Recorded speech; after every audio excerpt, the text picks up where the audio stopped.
అదే RTV app వార్తల్ని క్షణాల్లో చదివే అవకాశం ఉంటుంది. ఒక న్యూస్ పేపర్, ఒక టెలివిజన్ ఛానల్ మీ చేతుల్లో ఎప్పుడూ ఉంటాయి. రాష్ట్ర ప్రభుత్వము పేదల కోసం ప్రభుత్వ బడులను మెరుగు చేస్తుంది. ప్రభుత్వ బడుల్లో మెరుగు అంటే నాణ్యత విద్యను, మంచి విద్యను అందించే ఉపాధ్యాయులు ఉంటారని చెప్పి పేద ప్రజలు ఆ స్కూళ్ళ వైపు పరిగెడుతుంటారు. పేద పిల్లలను మంచిగా తీర్చిదిద్దాలనే ఆలోచనతో వారి తల్లిదండ్రులు కలలు కంటారు.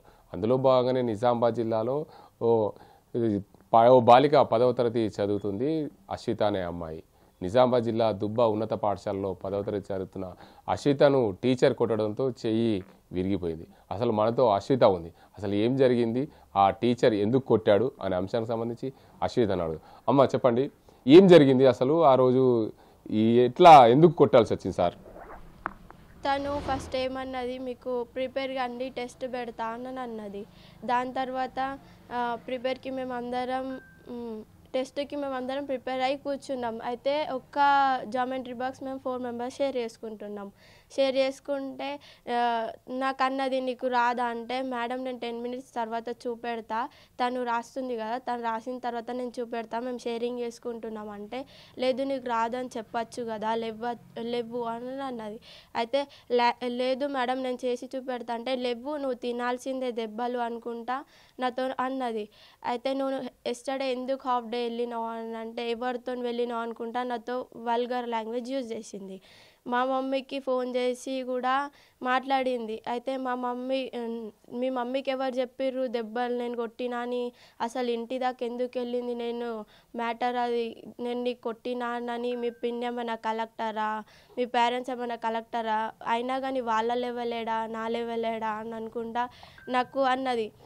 అందరి ముందు 10 మినిట్స్కి ఒకసారి నన్ను లేపి మరి ఇట్లా ఊకే వాళ్ళ లెవెలేడా నా లెవెలేడా, వాళ్ళేంది నాకు తిట్టేది, నీకు నా గురించి తెలియదు, నువ్వు అయినా కానీ ఇదే స్కూల్లో కదా చదివేది 10th వరకు, నువ్వు ఎట్లా చదువుతావు, నువ్వు ఎట్లా పాస్ అవుతావు నేను కూడా చూస్తా అని ఊకే అంటుందని నాకు ఆ టార్చర్ భరించలేక నేను లంచ్ బెల్లో ఇంటికి వచ్చి మా అన్నయ్యతో నేను ఇట్లా అన్న నేను బస్ స్టాండ్కి వెళ్ళి నేను బాసా టికెట్ తీసుకొని సూసైడ్ చేసుకుంటానని అంటే, మా అన్నయ్య వెళ్ళి మా మమ్మీకి చెప్పాడు. చెప్తే ఇక మా మమ్మీ 2 hours 4 hours వరకు స్కూల్ కానీ మా అన్నయ్య వాళ్ళని ఉంచింది.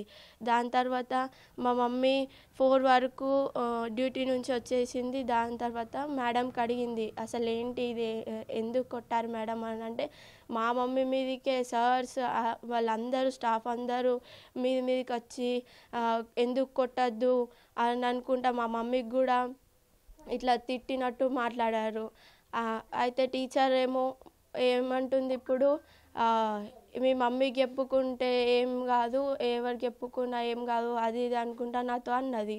దాంతో నేను అవన్నీ భరించలేక సూసైడ్ చేసుకుంటా అని అనుకున్నా. మా మమ్మీకి కూడా రివర్స్ మాట్లాడిర్రు. దాని తర్వాత మా మమ్మీ అన్నది, వచ్చి మాట్లాడే వరకు నాకు ఏ టీచర్ వచ్చి కూడా అసలు హెచ్ఎం సార్ కూడా వచ్చి నాతో మాట్లాడలే. ఆ రోజు లీవ్లు ఉన్నారు. నెక్స్ట్ డే దాని తర్వాత అయినా సరే నాకు వచ్చి దగ్గర తీసుకొని, ఏమైందమ్మా టీచర్ ఎందుకు కొట్టిర్రు ఇట్లా ఏం కూడా అడగలే. ఒకసారి ఒక టీచర్ కూడా ఏం అడగలే. మా మమ్మీ స్కూల్కి వచ్చి అసలు ఏంది ఇది అనే వరకు నాకు ఏం అడగలే. ఇంకా అందరు అడిగితే తను ఏమంటుంది, దెబ్బలు తాకితే వాట్ ఎవర్ అవన్నీ ఏమైనా ఫ్రాక్చర్ అయితే ఏం కాదు నాకు, నేను పై వాళ్ళకి చెప్పేసుకున్నా, అది అంతా అంటుంది. ఇప్పుడు దెబ్బలు తాకినా నాకు ఏం కాదు అని అన్నది నిన్న అందరితో. ఇప్పుడు నాకు ఇట్లా ఫ్రాక్చర్ అవ్వడం వల్ల నాకు చాలా బాధేస్తుంది. ఎందుకంటే నేను ఇప్పుడు ఫస్ట్ ఇయర్లో ఎన్సిసి బి సర్టిఫికేట్ చేయాలని అనుకున్నా. నా గోల్ అది. మా మమ్మీ నాకు చిన్నప్పటి నుంచి ఎంతో కష్టంగా పెంచింది. నాకు కూడా చాలా బాధేస్తుంది. మా మమ్మీ అన్నిట్లో గౌరవంగా ఉంటుంది కానీ చదువులో మాత్రం మస్తు స్ట్రిక్ట్ చేస్తుంది నాకు. అయితే ఆమె అట్లా అన్నది కదా, నువ్వు ఎట్లా 10th పాస్ అవుతావు నేను కూడా చూస్తా అనడం వల్ల నేను సూసైడ్ చేసుకుంటా. మా మమ్మీ ఎట్లయినా తిడుతుంది నాకు, నువ్వు ఫెయిల్ అయితే ఇట్లా స్ట్రిక్ట్గా ఉంచుతుందని నేను సూసైడ్ చేసుకుంటా అని అనుకున్నా. అయితే నిన్న ఆమె అట్లా మాట్లాడడం వల్ల మా మమ్మీ వాళ్ళందరూ ఇట్లా బాధపడుతున్నారు. అయితే నిన్న వాళ్ళందరికి అడిగితే తను అట్లా రివర్స్ మాట్లాడింది. నేను కూడా బి సర్టిఫికేట్ చేయాలనుకున్నాక నాకు ఇట్లా ఫ్రాక్చర్ అవుతుందని నేను అస్సలు అనుకోలేదు. నాకు మాత్రం న్యాయం కంపల్సరీ చేయాలి. ఇప్పుడు అమ్మ చూడండి, మీరు ఉన్నత చదువులు చదవాలనుకున్నారు, 10వ తరగతిలో మంచిగా క్లెవర్ ఉన్నా అని చెప్తున్నారు. మీ మమ్మీ నిన్ను గౌరవంగా పెంచింది, చదువులో మాత్రం స్ట్రిక్ట్గా ఉంటుంది అని చెప్పి. ఇది చేయికి దెబ్బ తగిలింది, అసలు ఎక్కడ కొట్టడం వల్ల, అంటే ఇక్కడ మోచేయిలోనా విరిగింది, ఎక్కడ అసలు ఏం జరిగింది అసలు కొట్టినప్పుడు? ఇక్కడ షోల్డర్ ఇట్లా డౌన్ సైడ్ ఇక్కడ బోన్కి ఫ్రాక్చర్ అయినుండే, ఇక్కడ ఏమంటారు లెగ్ మీద కూడా కొట్టింది, ఇక్కడ లెగ్ మీద, హ్యాండ్ మీద, ఇంకా ఇక్కడ ఎల్బో కాడ ఇట్లా కొడితే ఇక్కడనేమో ఫ్రాక్చర్ వచ్చింది. దానివల్ల కర్రతోని. ఏం పేరు మీ టీచర్ పేరు? కల్పన. కల్పన. ఎన్ని సంవత్సరాలు అవుతుందా మేడం పని చేయబట్టి? మొన్న 1 year అవుతుంది ఇప్పుడు మా 10th అయిపోతే. వాళ్ళు న్యూ స్టాఫ్. ఓకే. ఇప్పుడు మీరు మీ తల్లిదండ్రులు అధికారులకు చెప్పారా? చెప్పారు. తానేమంటుంది, నేను పైన అధికారులకు మాట్లాడుకున్నా, మీతో మాట్లాడినా నాకు అవసరం లేదు, తనకి చెయ్యి ఇరుగుతుంది, ఏమి ఇరుగుతుంది, నాకు అవసరం లేదు అంటుంది. మీకు ఎంతమంది పిల్లలు, ఏంది అసలు? నాకు 4 కూతుర్లు సార్. ఈమె 3వ ఆమె. చాలా కష్టపడి చదివించింది సార్. మీ కూతురు పేరు ఏం పేరు? మీ శైలజ. శైలజ. చాలా ఓప్స్ పెట్టుకుంది వాళ్ళ కూతురు మీద, చదవాలా బాగా అని. అమ్మాయికి కూడా ఇంట్రెస్ట్ ఉంది సార్, చదువులో ఫాస్ట్ ఉంది. కానీ ఆ రోజు ఎందుకు ఏ కక్షతో కొట్టిందో అర్థం కావడం లేదు సార్ మాకు. అమ్మాయి చాలా ఏడుస్తుంది సార్ ఆ చేతిరిగిన దానికి. ఆమెకు కూడా చాలా ఓప్స్ ఉంది చదువు మీద, నేను చదవాలా, ఎక్కువ చదవాలా, ఏదో జాబ్ సంపాదించాలా నేను అని ఆమెకు కూడా ఉన్నది మా మన్మరాలకు. కానీ ఇట్లా అవుతుందని మేము అస్సలు అనుకోలేదు సార్. ఇన్ని సంవత్సరాల నుంచి చదివించిన నుంచి ఎంసీసీలో వచ్చింది, గవర్నమెంట్ స్కూల్లో కూడా వచ్చింది, మొన్న స్టేట్ ఫస్ట్లో రైటింగ్లో వచ్చింది.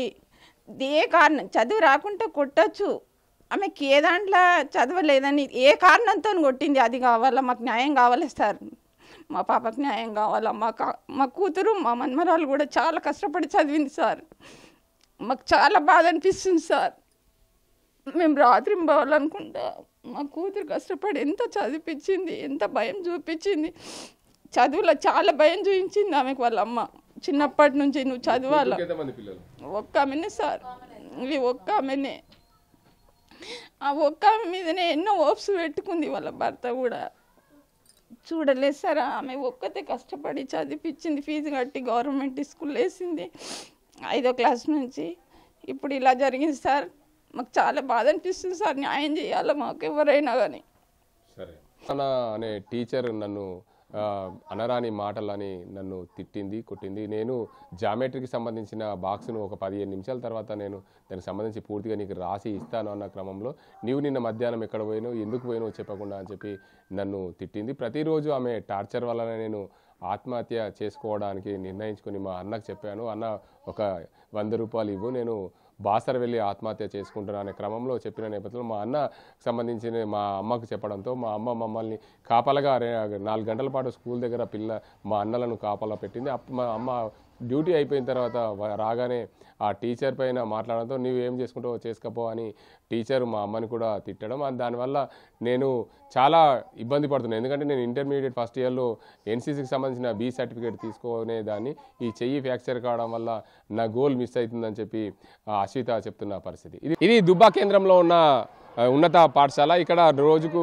400కు పైగా విద్యార్థులు ఇక్కడ చదువుకుంటారని చెప్పి చెప్తున్నారు. మొన్న జరిగిన ఘటన ఏదైతే విద్యార్థుల పైన, ఏదైతే 10వ తరగతి విద్యార్థిని అశ్విత పైన ఒక టీచర్, కల్పన అనే టీచర్ కొట్టింది, నన్ను కొట్టడం వల్లనే నా చెయ్యి ఫ్రాక్చర్ అయిందని ఆమె ఆరోపిస్తుంది. దానికి అందరికి సంబంధించి ఏదైతే ఇప్పుడు మనం హెడ్ మాస్టర్ రూమ్కి అయితే వెళ్తున్నాం, హెడ్ మాస్టర్ పర్మిషన్ అయితే తీసుకుందాం. అసలు హెడ్ మాస్టర్ దీనికి ఏం వివరణ ఇస్తారు, ఆ రోజు హెడ్ మాస్టర్ ఉన్నారా లేరా అనే కోణంలో అడుగుదాం. దీనికి అందరికి సంబంధించి ఏదైతే దీని అంశానికి సంబంధించి పూర్తిగా పరిగణలోకి తీసుకుని, ఎందుకంటే ఆ టీచర్ ఎందుకు కొట్టాల్సి వచ్చింది, ఆ రోజు నిజంగానే కొట్టిందా లేకపోతే మందలించిందా అనే కోణంలో కూడా మనం హెడ్ మాస్టర్ రూమ్కి అయితే వెళ్దాం.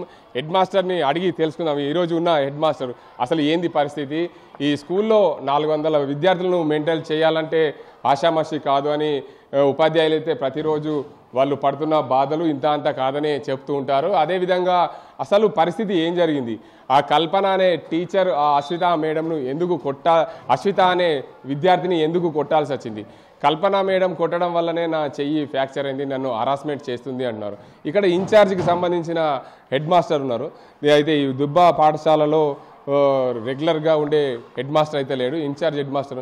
సార్ ఇక్కడ మీరు ఇన్ఛార్జ్గా ఉన్నారంటున్నారు, అసలు ఏం జరిగిందిగా? మొన్న ఏదైతే అశ్విత అనే 10వ తరగతి అమ్మాయిని కొట్టింది అని ఆ పాప ఆరోపిస్తుంది. కల్పన మేడం కొట్టడం వల్లనే నా చెయ్యి ఫ్రాక్చర్ అయింది, నా భుజం పైన ఎల్బో పైన కొట్టడం వల్లనే అంది. అసలు మీకు మీ దృష్టికి వచ్చిన అంశాలు ఏంటంటే మీరు తోటి ఉపాధ్యాయులతో కలిసిమెలిసి ఉంటారు, ఇక్కడ ఉన్న పరిస్థితి ఏంది?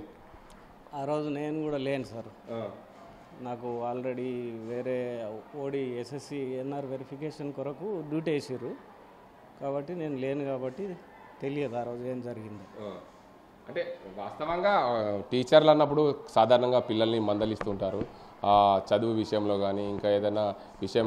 అలాంటి ఘటన అంటే మందలించినప్పుడు జరిగిందా లేకపోతే అనుకోకుండా పొరపాటున ఏమైనా జరిగి ఉండొచ్చా అని భావించవచ్చా?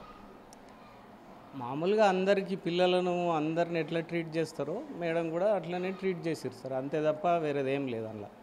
అంటే ఆ పాప ఏమని ఆరోపిస్తుందంటే నన్ను టార్గెట్గా చేసుకొని నేను ఏదైతే జామెట్రిక్ బాక్స్కి సంబంధించి నేను రాయనందుకు నన్ను టార్గెట్గా చేసుకొని నన్ను కొట్టింది, నన్ను టార్గెట్ చేయడం వల్లనే నేను చెయ్యి ఫ్రాక్చర్ అయింది, మేడం హరాస్మెంట్ వల్లనే నేను ఆత్మహత్య చేసుకునేందుకు సిద్ధమయ్యాను, మా అమ్మ నాన్న మా అన్నలను ఇక్కడ స్కూల్ దగ్గర 4 గంటల పాటు నాకు కాపలగా ఉంచిందని చెప్పి ఆ పాప అశ్విత పాప ఆరోపిస్తుంది. అది అట్లా ఉండదు సార్, అట్లా ఎట్లా ఉంటుంది? ఇప్పుడు టీచర్ వృత్తికి వచ్చిన వాళ్ళు అట్లా హరాస్మెంట్ చేయడం అనేది ఏమి ఉండదు. జనరల్గా అందరు పిల్లలు మా పిల్లల్లాగానే చూసుకుంటాం మేము. అట్లా ఒకళ్ళని టార్గెట్ చేసి చూడడం అనేది అసలు అట్లా చేసేవాళ్ళు ఈ వృత్తిలోకి రానే రారు అసలు ఎవరు కూడా. అది అట్లా కరెక్ట్ కాదు సార్. అంటే వాళ్ళు కావాల్సుకొని ఉపాధ్యాయురాల మీద ఆరోపణ చేసింది అనుకోవచ్చా? అంటే కామన్గా అంటే పిల్లలు ఆరోపణ చేస్తున్నా అంటే లేదు సార్, అది నేను ఎట్లా చెప్పగలుగుతా సార్? అది నేను చెప్పలేను. ఈ పాటపడికి ఈ దుబ్బా ఉన్నత పాఠశాలలో జరిగిన ఘటనకు సంబంధించి పూర్తిగా జిల్లాధికారులు ఎంక్వైరీ చేస్తున్నారు. ఈ ఘటన పూర్వపరాలు పరిశీలించి అసలు ఉపాధ్యాయులు తప్ప ఆ విద్యార్థిని కావాల్సుకొని చెప్తుందనే కోణంలో కూడా దర్యాప్తు చేస్తున్నారు. జిల్లా కలెక్టర్కు జిల్లా డిఈఓకు నివేదిక అందించారు. పూర్తిస్థాయిలో ఎంక్వైరీ అయితే కొనసాగుతుంది. ఆ ఉపాధ్యాయులు నిజంగానే కొట్టిందా లేకపోతే కామన్గా ఆ రోజు జరిగిన విద్యార్థులతో చదువు విషయంలో ఏమన్నా ఒత్తిడి జరిగిందా అనే కోణంలో కూడా పూర్తిగా ఎంక్వైరీ జరుగుతుంది. ఈ ఘటనకు సంబంధించి పోలీసులు కానీ జిల్లాకు సంబంధించిన విద్యాశాఖ అధికారులు పూర్తిగా దీనిపైన ఎలాంటి చర్యలు తీసుకుంటారో వేచి చూడాల్సిన అవసరం ఉంది. ఇది ఇక్కడ పరిస్థితి. కెమెరా సాజింతో గంగారెడ్డి, RTV నిజామాబాద్. మరిన్ని వీడియోస్ కోసం ఛానల్ ని సబ్స్క్రైబ్ చేయండి, లేటెస్ట్ అప్డేట్స్ కోసం వాట్సాప్ ఛానల్ ని ఫాలో చేయండి అండ్ లింక్ డిస్క్రిప్షన్ లో ఉంది.